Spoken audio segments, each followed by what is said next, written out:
சாமை அவல் little millet flakes.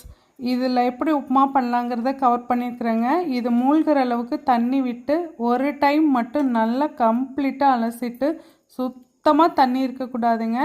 இது நான் பர்பஸாக அடியில் கொஞ்சம் தண்ணி இருக்குது, அதனால தான் கட்டியான மாதிரி இருக்குது. இல்லைன்னா இன்னுமே நல்லா பொல பொலன்னு இருக்கும்.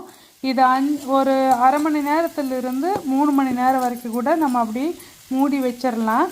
அதுக்கப்புறமா கொஞ்சமாக ஆயில் விட்டு கடுகு, கடலைப்பருப்பு, வரமிளகாய், 6 பச்சை மிளகாய், வெங்காயம், கருவேப்பிலை இதெல்லாம் போட்டு நல்லா வதக்கினதுக்கப்புறமா இதுக்கு தேவையான மொத்த உப்பில் கொஞ்சம் உப்பு மட்டும், பாதி உப்பு மட்டும் போட்டு அந்த வெங்காயத்தில் கலக்கிட்டு இந்த அவலை கொஞ்சம் கொஞ்சமாக சேர்த்து கடைசியில் மீதி உப்பையும் போட்டு நல்லா கலக்கிட்டு இது மூடி வச்சு கொஞ்ச நேரம் சூடேறணும். கடைசியாக தேங்காய் துருவல் போட்டு இறக்கணும். அப்படிங்கும்போது ஒரு சூப்பரான மில்லட் அவல் ரெடி. கண்டிப்பாக ட்ரை பண்ணுங்கள்.